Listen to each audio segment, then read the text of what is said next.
Hello, I'm Laura Scales, a dedicated arts facilitator, career counselor, and the CEO of Living Arts Detroit. Join us as we chat with both experienced and emerging artistic professionals who have ignited their creativity and shaped their careers to thrive while living in the arts. Today's interview is with Katie Vandervalk, a vice president of content strategy at Dotdash Meredith, novelist and screenwriter. Her driven, get-it-done attitude, along with her sense of humor and vulnerability, has me learning something each time we speak. We are going to learn about her path into creative writing, content strategy, and her relationship with the writing process. One takeaway I can offer you already, simply hide and let it breathe. For more, stay tuned. All right, let's just get right into it. Hi, Katie. How are you? Good. How are you? Oh my gosh, I cannot complain. I'm so excited to talk to you. It's been a long time, and I'm excited to introduce our listeners to you. You ready to dive in? Sure. I'm Katie Vandervalk. I am the VP of Content Strategy for Dotdash Meredith's Entertainment and Beauty Group. And so Dotdash Meredith is a publishing company. We own a bunch of websites. The ones that I work with are websites like People Magazine, InStyle.com, Birdie, Brides, Entertainment Weekly. Those are the main ones that I work with. And I've worked here for 7 years almost, but I am also primarily a fiction writer, and that is what I do at night and on the weekends while I work this job that I love very much from 9 to 5. Incredible.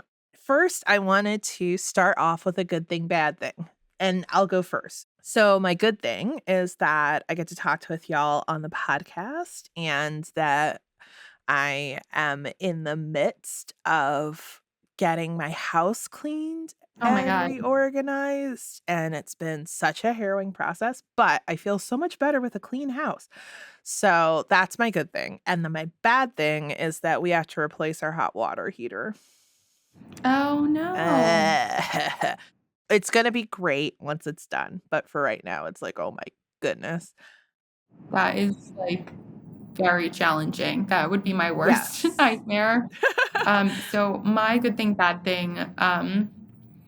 My good thing is that I've been learning to skate and I'm going to try out for a roller derby team. And I don't think I'm going to make it. And that's not part of the bad thing. It's actually like part of the good thing is that like I actually am now a very good skater. Nice. But there are like women out there who are so good and like so inspiring and like inspiring me to reconnect with my body and like my athleticism. The bad thing is that I sprained my wrist pretty severely while learning to skate. But the other good thing-ish is that the doctor says I can keep skating, quote, as long as I don't fall on it. No pressure. Yeah, no pressure. I did have wrist guards on when I made the sprain. It definitely would have been broken, like in a serious way if I didn't. I was skating backwards to the Olivia Rodrigo album, I should say. And I skated over like a storm drain on a basketball court and my wheel got caught in the drain. And so I just like went flying. It wasn't a normal fall. So I have not really fallen on it and I'm continuing to skate and I'm really enjoying it. And I guess the bad thing is that I am afraid that this could get worse. Yeah. I would have fallen it again, but I'm just pressing on and being careful and yeah. I am really glad that you were wearing your wrist guards and that you didn't break your wrist, especially because you're a writer. So I cannot imagine. Well, let's get into the podcast. Sure. Why don't you tell me a little bit about how you got into the arts and what your path has been that has led you to where you are now? Sure. So I think as a kid, you know, I was like reading Lemony Snicket like everybody else.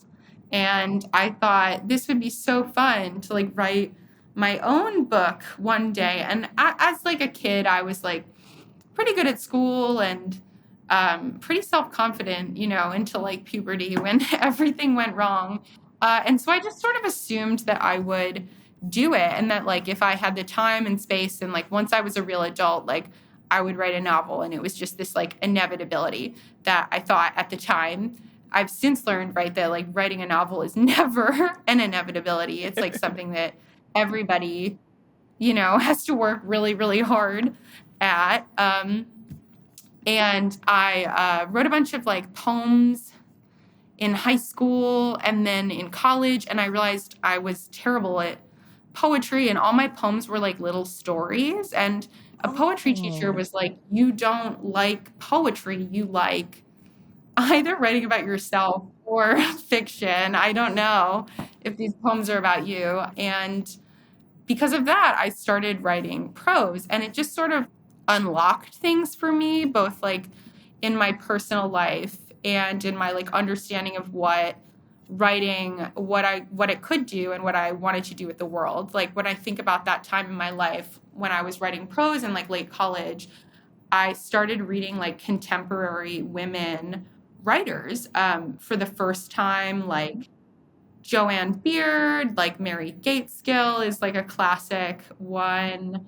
Susan Choi is a huge influence. But yeah, so I started reading these contemporary women writers, and they just like sort of reoriented my whole opinion about myself and like what a woman should be in the world. And I realized like I wanted to attempt to like offer that kind of freedom and inspiration to other people, and that like maybe I had something to say. And so I started writing my own prose.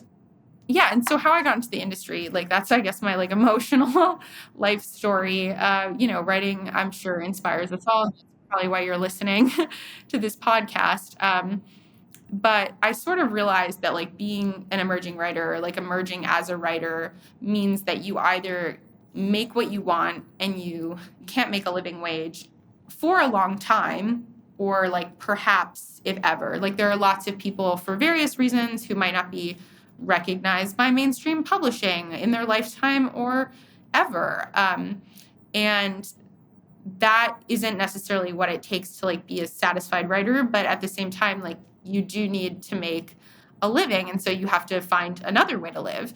Or on the flip side, you can write what other people want you to write what the market dictates, write what a job tells you to write, and then attempt to write your own stuff on the side. Or if you're so lucky, like I work for these beauty brands and I read amazing personal essays about the beauty industry, amazing reviews, people getting connections. Like if you want to write about beauty, if you like, in any capacity, having a job at like a beauty website is a really great way to hone your craft. But I wanted to write about fake things, and there is like no real way to do that from 9 to 5 and then just like have it happen for you, unless, you're a production assistant. But again, even then, like you have to like work your way up into this like more creative job where you are the person with creative autonomy.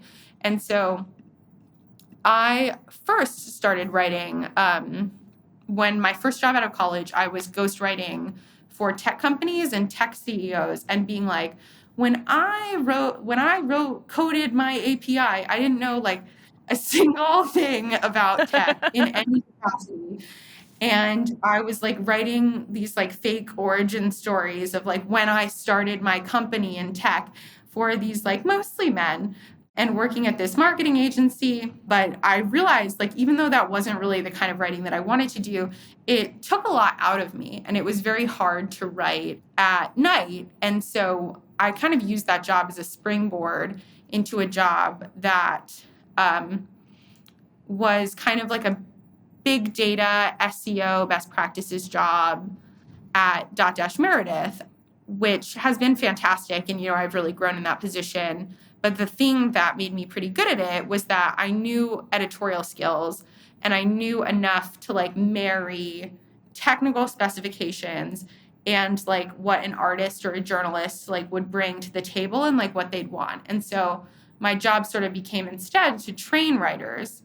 And at that point, that was when I like was able to return to my own writing and say, okay, at 5 p.m., I'm going to sit at my desk and keep writing. Or I have this really amazing colleague, and she would stay really late, and she'd be like, wow, you're staying late next to me. Like, you're working so hard right next to me on this work that we're doing for our company.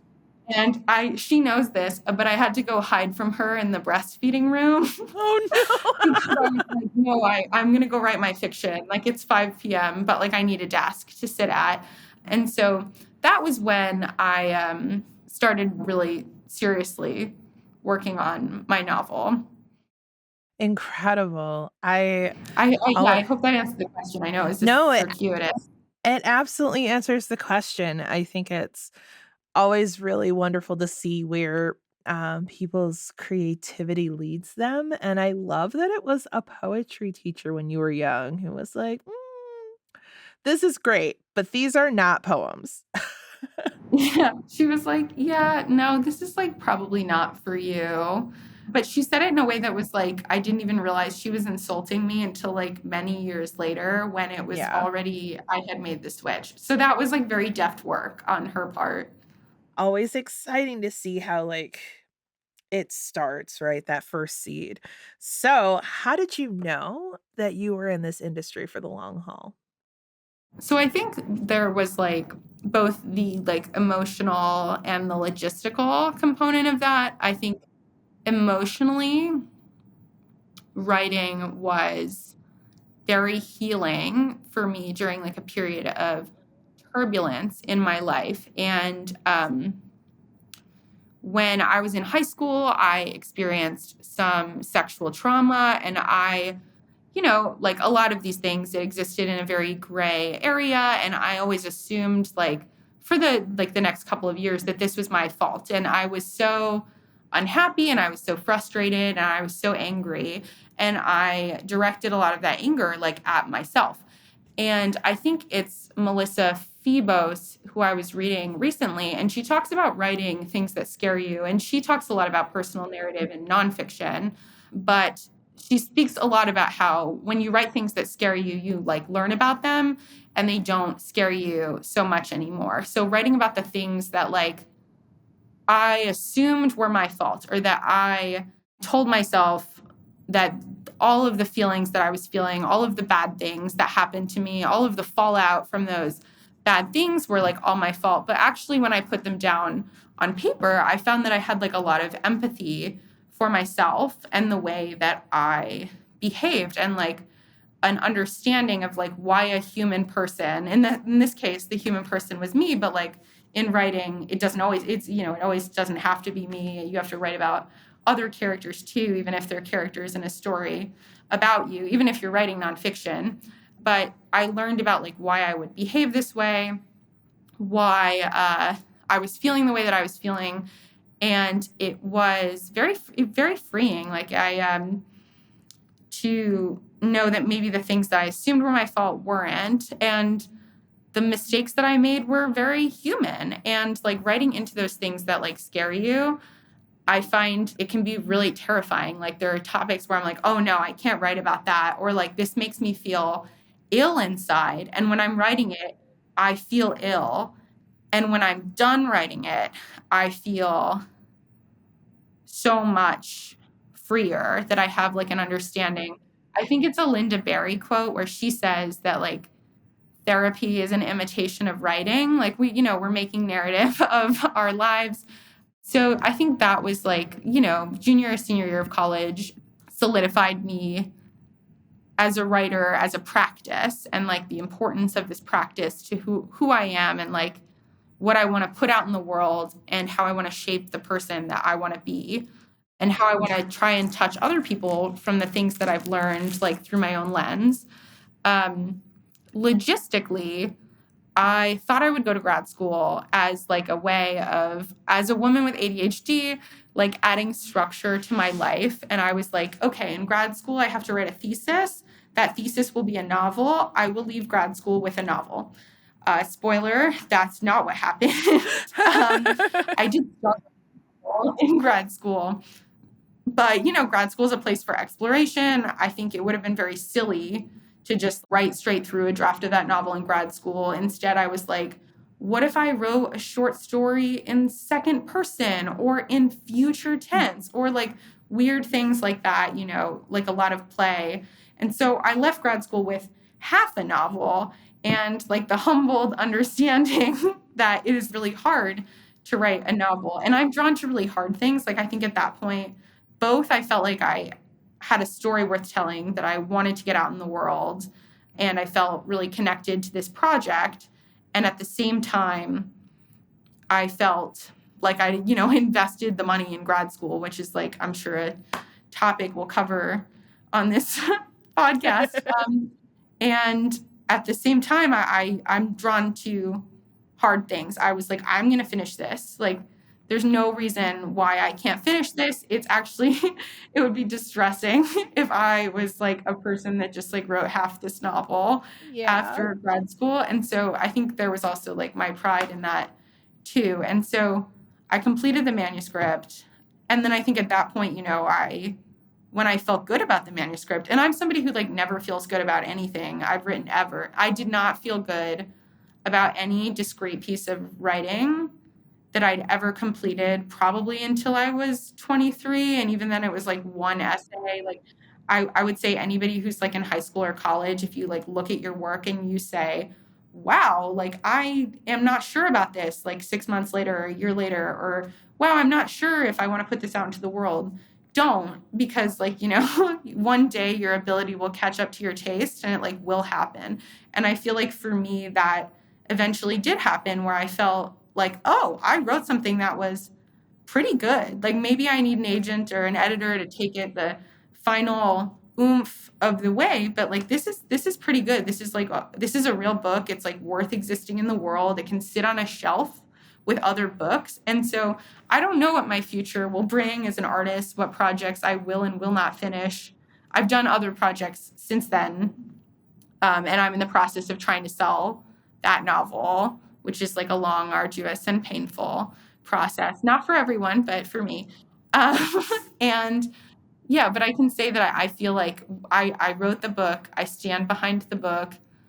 Um, and I think that, solidifies me in my goals. And so that is, I guess, what I mean when I say, yeah, I'm in it for at least that. At least till tomorrow. That's what my dad always says. I'm in it at least till tomorrow. And he's been saying that for like 70 years. Uh, but I love that. I love the idea of writing as healing and freedom. And I read as healing and freedom. So okay, I'm getting back to our next question. One of the goals on Living in the Arts is to share the many often unexpected paths into arts adjacent careers that folks might take. I know that you have a vast history in the arts, but also in data analysis and search engine optimization. Could you tell me more about how those things merged or didn't, and how they contribute to where you are now? Sure. I'll answer the how they've merged first. One is that I'm working on a second novel manuscript, and I just completed a feature screenplay with Josh Harris, who Yes. also Yes. in Chicago with me. He's fabulous. He also went to Columbia for writing grad school, but for screenwriting. And so the manuscript that I'm working on now, which like I hesitate to call a novel because I don't, it feels like I'm cursing it because it's like not quite there yet. I don't know what the plot is. I just like feel like there's like something there. And the screenplay that I did complete with Josh Harris, both of those take place in an office. And when he and I were working on it together, he has actually never worked in an office in his life. And I would tell him all of these stories about like working in an office, how like people, just like banal things, like how people say hi to each other at the coffee machine. Like, for example, all the things about people, like me asking my boss, like, how did your son do in his sailing tournament? And like the way that being in an office like gives you these personal relationships, but also they can end at any time, both like at the discretion of the company and the discretion of the person. And you also should be, not just for you, but for the business, nicer to each other. And it's just so interesting to be like trapped in an office with a bunch of people. And I really love my office and I love my job, but like it is interesting what patterns emerge when you see the same people every day. It's kind of like a high school. Like when I talk about it, Josh, he was like, I'm shocked by how much this sounds like high school. Like you have a lunch table, you know, I have like a clique, you know, and that's like evolved over time and my relationship to it has evolved over time. And so what I will say is having a job that is entirely unrelated to the arts is like very fruitful for just like thinking about the world and how it operates. Like if I never had this job, I think I would just like know a lot less about the economy and the way that it runs people's lives and the way that it like decides people's like circumstances and the way that people live. That's such a banal way of saying it, but I do think it's true. So that leads me into the fact that I think it's important to say that I feel my current job has absolutely almost nothing to do with creativity or the arts, except for the skills that I bring relating to people who are creatives, and understanding where they come from and figuring out how to negotiate that when it comes to making money. So like somebody could be saying, I want to write a personal essay about the Phantom of the Opera, which I love. And I did write a personal essay about the Phantom of the Opera that no one wanted to publish. And sometimes that happens. So right now, my personal essay about the Phantom of the Opera, if this outlet has a really strong Facebook presence, if they have like a really good committed newsletter, maybe people will read my essay. Maybe there are enough Phantom of the Opera fans out there that will click on my personal essay. However, the Phantom of the Opera is not really in the news right now. It already closed on Broadway. My personal essay that's written from my personal experience about my random, like, you know, on the grand scheme of things, insignificant life is like not going to be distributed very well on Google and through like most algorithms, and no one will see it. So unless there's like really an audience for that, I would say for the websites I work for, they should not pay me, say, $300 for that personal essay in terms of like, we're talking sheer finance and numbers.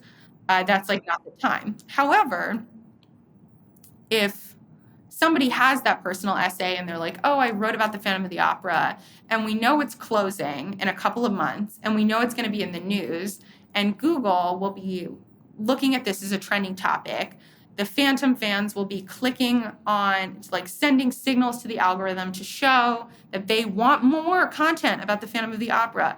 That is the time to, pay somebody for their personal story because people are really hungry for it.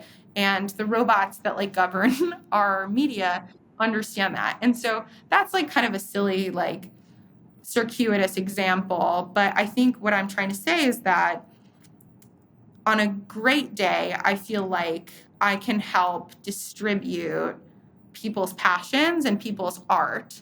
And on a bad day, I will say, that might not be possible right now. Or, probably no one will see this, but it's worth writing anyway. It's worth building an audience. Like it is worth saying like, okay, this might be like a niche issue for a niche community that is not represented very well. And we want to get that conversation going about any number of things. If you want to get a conversation going, there are lots of reasons that you might want to distribute an article, but I kind of help decide which ones will make money, how to make sure that the most eyeballs get on them. And I don't really think of it as a creative profession. And so part two is like, this involves some data analysis. I did end up SQL teaching myself how to code. What I will also say is that I took primarily creative writing and theater classes in college. I went to a college with a core curriculum right? Because I thought in high school, I was like, I love math. Like, I just want to do more math. Like, I'll probably major in English, but like, what if I lose my math skills? Like, that was so horrifying to me. And then I showed up and they were like, you placed out of math. You could take a really hard math or you could take this playwriting class. And I was like, this is a pretty easy decision. Amazing. And so I took like kind of like a record number of arts classes. I took, I think, 13 creative writing workshops, and that did not Nice. like include the acting classes or like the directing or other things that I committed to too. And so I just sort of like threw myself into the arts, which is to say that I did absolutely nothing that would qualify me for a job that uses Excel, that uses that, I Fair. lied on my resume when I got this job. I said I could use Excel. I showed up on my first day and my boss was like, can you do a VLOOKUP? And I was like, what's a VLOOP? Like, I don't, what I will say is that a VLOOKUP, if you can Yeah. learn how to do it, will increase your earning potential by like at least $50,000. That is like my advice to anybody who's like, they want to say that they know how to use Excel. Just learn how to do a VLOOKUP and like people will have to pay you more and they'll treat you like a wizard. Ooh, I'm ready. I'm ready. So anyway, my point is just saying that following my passions and then a significant degree of luck. I'm not going to say that like I was not super lucky in the way that I fell into my job, but that following my passions and then being knowledgeable and like doing research before an interview or doing research about an industry about how I could provide value to a company because I hopefully I'm a smart person. I believed in myself as a smart person enough to get the job. But I think like I would say with your education, the advice that I would give to anybody is like to follow your passions. And if you don't feel like there's an internship out there that connects with your passions in the way that I didn't feel like there was an internship or I couldn't get an internship that connected with my passions, I did a bunch of different things. I did some like PR journalism and things like that. And then I had this experience at the marketing agency. And after that, I think it was like a real wake up call where one, you always have to be thinking, how can I provide value to this company? And I have my own dreams, and those are like separate things that I have to like make happen for myself. And then two, how can I do the research and let them know that in the interview? And so definitely a significant amount of luck that I like got such a great job that like has fostered me and my other interests. At the same time, I want to believe that that is possible for other people and that it's good advice. So Yes. Well, I think it's great advice. I think as you're kind of working on the dedication to be able to work on your own stuff after you finish working on the thing that pays the bills for the moment, and then hopefully those two merge later on in your career is incredible. I fingers did crossed. want fingers crossed it's happening. I know it's happening. You're incredibly talented and intelligent, and I'm excited to have you back on the podcast to be like New York Times bestselling author. Yeah, what a dream. I want to gear just a second towards the following. Can you talk to me about your master's degree in creative writing? Do you have any advice for people who might have done a bachelor's and are looking at becoming writers, or who might be starting this journey and really wanting to publish and write as their career? Yeah. So I think I would say, independently of whether you choose to go that route, I think feeling comfortable with being invisible. I think there was a quote from Michaela Cole or something at the Emmys, like, don't be afraid to go away for a while. I think that's like an ultimate act of self confidence. And for a while, I think maybe I was stalling on work I was producing because I was afraid, or I didn't, I was afraid I wouldn't tell the story correctly. But I think once you're really immersed in a project and when you're really working on it, don't rush it. Do it to the best of your ability, whatever that looks like. Don't be afraid to do the work and to produce work that you are proud of and that you can show to anybody without like most reservations. That doesn't mean like I want to show the sex scenes in my novel to my grandmother, obviously. But like that you stand behind as a piece of art, that you believe that art exists for an audience and that you want people who are in that audience or who know how to connect you with that audience to see this and to say, this is what I'm going for. The work speaks for itself. Maybe it's 95%, but I really stand behind it. Because the unfortunate truth for writers is that, as in every industry, the people in the publishing industry are really burnt out and they're tired and they're underpaid. And an assistant for a literary agent was telling me that she reads all of her manuscripts at 5 a.m. because she doesn't have enough time in the workday to do that part of her job. If your manuscript isn't like grabbing her at 5 a.m., it's going in the trash pile. And so, like that actually made me feel like, okay, all of the rejections I've gotten, and when I think about books and publishers, like when a publisher says no to your book, it isn't because they didn't like reading your book. Think about all of the books that you've read and thought, that was a good book. I'm done with it. Versus books that you've said, I want to read that book 8 times in the next year. It's like a real partnership where you're like in it with these people. And so in order to grab their attention, in order to do what needs to get your quality of work that you need to get your foot in the door of a writing industry, like don't be afraid to take that time. And for me, just like knowing the kind of person that I am, I have ADHD. I like kind of need community and like built-in structure and deadlines. Mm-hmm. And at the time I was unmedicated, but then I was like, that's very silly. Yeah. If I have a diagnosis and I'm trying to achieve my goals and I've never tried medication, obviously, and it really did change me. But that's back to grad school. I knew I needed that structure.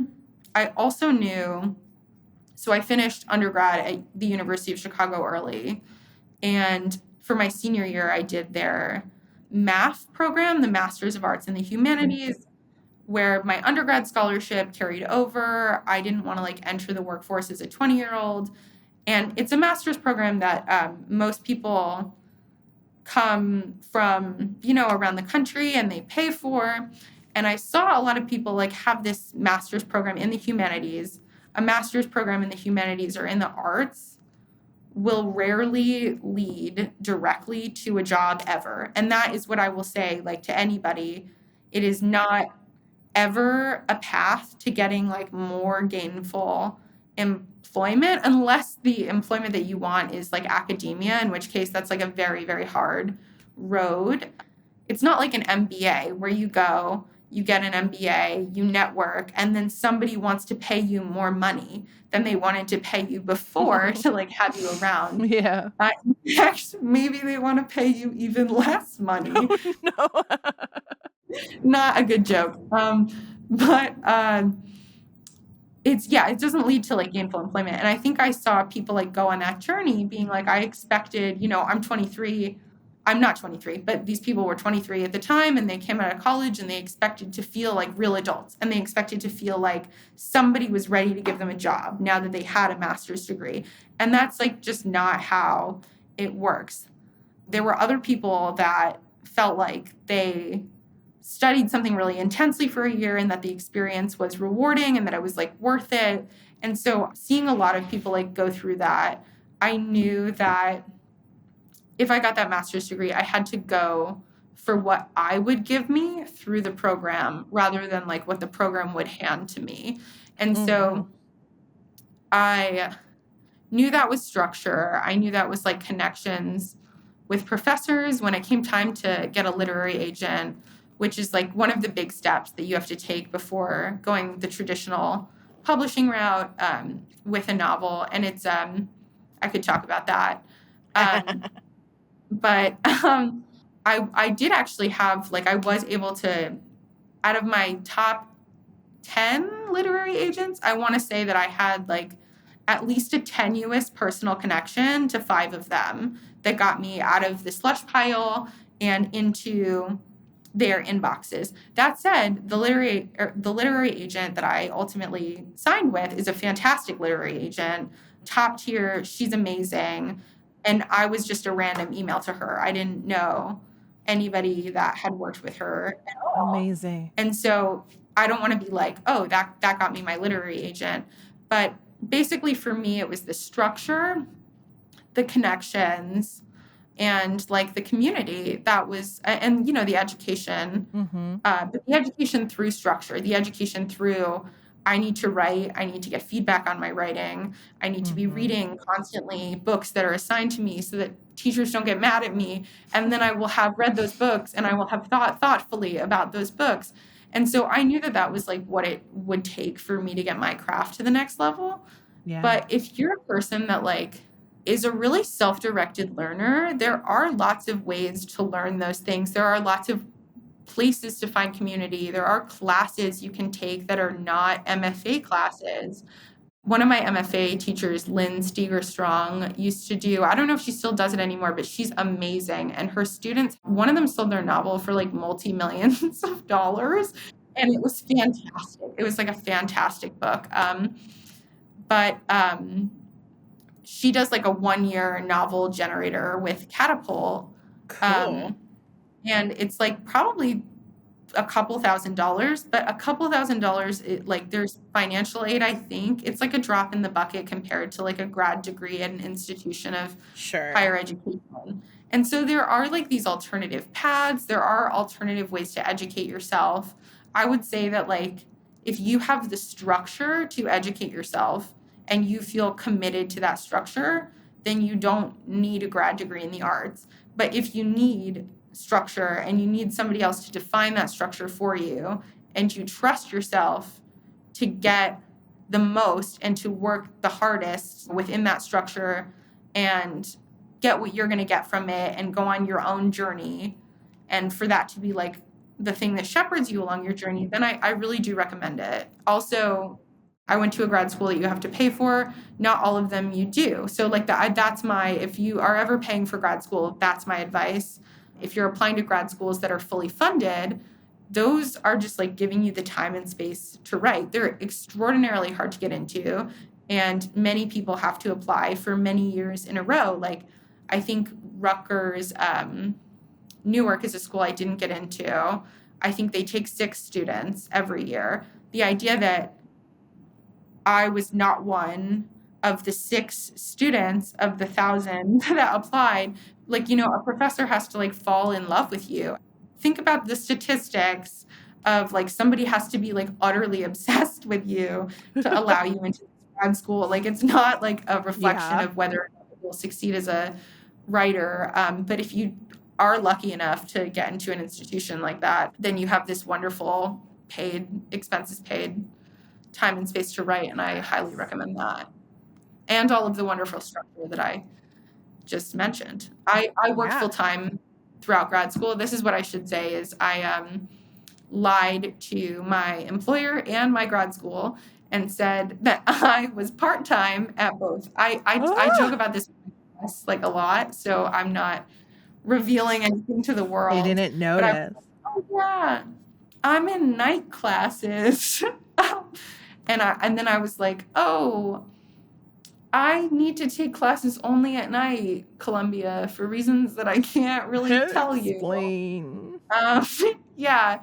And so I would just like go all day. And that was, you know, a short and intense period of my life. But also, you know, having a job that was in the tech adjacent space, plus, you know, scholarship money and small student loan allowed me to like live a manageable life and like allowed me to do that in a way that has not placed an undue financial like I'm not burdened with student loans in the way that somebody might be if they didn't have a full-time job so it's all about your circumstances. The circumstances and balance. I'm going to move on to a couple of our favorite questions. What media are you consuming now that's really exciting or inspiring to you? Okay, I have a bit of a crazy answer, so Okay. get I ready for love this. crazy. Okay. I love cannibals. I Oh. love female cannibals Ooh. specifically. Um, so obviously, Yellow Jackets, the television show. I also loved the novelist Certain Hunger by Chelsea Summers, another Mm. female cannibal, very intense. And then Tender is the Flesh is another cannibal novel, Yeah. but like everybody's a cannibal. It's like a dystopian society. But the reason I have I keep repeating cannibals The cannibals. is I think it's like so utterly audacious. I think the thing that as I'm getting older, I think I was like bored really easily as a kid. And if something didn't have like a really gripping narrative, I would be like, why does this even exist? And something that I'm experiencing now is like the fun of somebody doing something outlandish. Yeah. I feel like when I engage with a piece of media, I can feel whether the artist is like having fun or not in a way. Yeah. And I care about that more than I used to. Like, do they want to put something new out into the world? Do they want to put something that like makes people feel something? Yeah. And I think so. Cannibals are not so fun in the way that I'm talking about. Like, I would say that I just saw Bottoms and I was like, this was so much fun. And like, I loved its relationship to reality. I loved how it existed in this like world that was more of a teen movie world than like a world of actual teens. Like it followed like teen movie logic. Like they went into class and like they, chatted in the way that like teens do before class in a movie. And then the bell rang and one of the characters said, class is already over. I guess that's how this works, You could just like feel the fun of like these people were writing a teen movie. This is how we consume media. Like it was so like tongue in cheek and so audacious. And obviously everything that happens in Bottoms, like they really go there. And I think cannibalism is the drama version of really going there. Like almost nothing grosses people out more than cannibalism. And so especially when artists have women do it, because women are, supposed to be prim or like not interested in that. Certain Hunger is about like a female serial killer cannibal. And like, I think that that's really fun. I love Vladimir by Julia May Jonas, which is about a woman. In the prologue, she has this love interest named Vladimir, who's kind of this ordinary man. And in the prologue, she says all these normal things about womanhood that are like very relatable, and like how like old men would like treat you really well when you're like a little girl in a white dress and all these things. And I'm not saying it very well. And my writing is usually very realistic and not all that outlandish, but I have been really inspired lately, and who knows, maybe that'll change. That's incredible. Other question. What advice do you have for young people or people who might have career aspirations to go into creative writing? Ooh. I do think the biggest piece of advice is still like don't be afraid to like hide and do your writing, and like don't be afraid to let it breathe. I had a creative writing teacher who she published a memoir, she said, when she was 28, and she's like, and I cannot look at that memoir now. And it did well. Like it was, not a Wow. poorly received memoir. And she's like, I'm embarrassed of what is in that book. And I wish that I spent more time on it. And so I would say, like, don't be afraid to like create work that you fully stand behind and you feel matches your artistic sensibility, and don't be afraid to refine your artistic sensibility. But I would also say, when I think about my younger self, if I gave my younger self that piece of advice when I was like 16 or 17 or 18, kind of before I really started doing creative writing workshops in college, but even then, I was very afraid to finish things. I was very afraid that it wouldn't be good. I was like paralyzed by the process and how nothing came out onto the page the way that it was in my head. I wouldn't have said that and I wouldn't have described myself that way. But I was like, wow, I've got so many good ideas and like, I just don't have time for them. Wink, like I was making all these excuses for not working. And so I would say, like, don't be afraid to hide, but be fearless and work hard and don't use that as an excuse. And you're not going to be improving if you're not working on your craft. And that doesn't mean don't take breaks. That doesn't mean like, I certainly have gone through part of my job is really intense. This is like financial planning season. I do not write during the month of September. It never happens ever. It like does something bad to my body where I'm like a little bit squirrely and I'm like, why am I so upset? And it's like, because I haven't written it all. But at the same time, like my lifestyle would be unsustainable and unhealthy if I was writing in September. So, but then there are other times where it's like, it's 5:30 p.m. I'm done for the day. I should set a 20-minute timer. And during these 20 minutes, I should work on my art. And if I feel inspired and I am so excited to keep going at the end of those 20 minutes, what a gift I've given myself. If my body is like, go home, eat, take out sushi, then that's like what I have to do. And like your body will tell you when you're done too, but your body will surprise you about what you can be excited for. And so I think my biggest piece of advice is like, do the work. And it doesn't matter if you're doing the work in secret. It doesn't matter if you're doing the work and you're working for a publication and you're grinding out 5 to 7 news stories a day. If that's like, pushing you towards your goals, whatever that goal is, don't shy away from it. Do the work.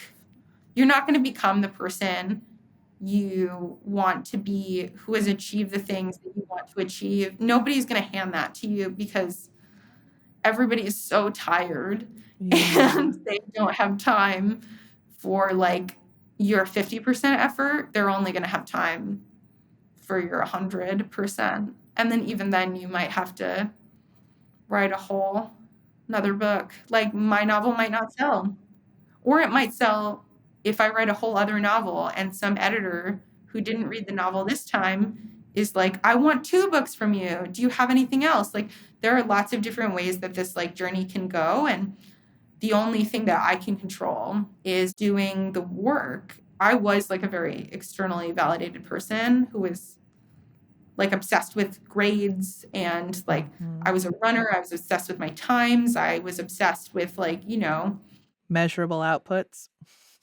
Yeah, validation. And I do think that like only recently and only after finishing a manuscript, finishing a screenplay, did I say, that actually was satisfying and I am proud of it. And I think that took me doing 100% of my effort and then having to be at peace with that. Obviously, like there was like one big rejection along the way that really hurt. I'm not going to say that being an artist has no pain. But I guess my point is that like the ultimate act of confidence is believing in yourself, believing in your output, doing the work to make it happen. And like, if you believe that work is worthwhile, if you don't, you'll give up. And if you do, I think you'll feel okay in the end. So I guess that's what I'm saying is do the work. I imagine that's what every artist would say, but maybe I said something slightly more useful. Hey, in all of that. You are the first to say it in that way. And I think you're right. I love the idea about like you can hide, but do the work. Katie, it has been so incredible to talk to you and learn all of these things. And I could talk to you for hours and days and weeks and months and can't wait for the day where we could do that some more. But we'll definitely have to have you back on the podcast to learn more. So thank you for talking with all of our listeners today. Thank you for joining us on Living in the Arts. And I'll see you later. Thank you. This has been wonderful. It's wonderful to see your face. And it's wonderful even just to remind myself of these things. And now I'm like, oh, I should go set that 20-minute timer instead of going right home after work. All right. Until next time. Thank you, Katie. Thank you. Living in the Arts is hosted by Laura Scales, with original music and editing by Jason Duran. It's produced by Claire Howe, and our podcast coordinator is Colin Shy. Living in the Arts is made possible in part by the MGM Resort Foundation and by donors like you. For more information about anything our guest mentioned, be sure to check out the show notes. To learn more and support Living in the Arts, please visit livingartsdetroit.org. Thank you so much for joining us and so much for listening.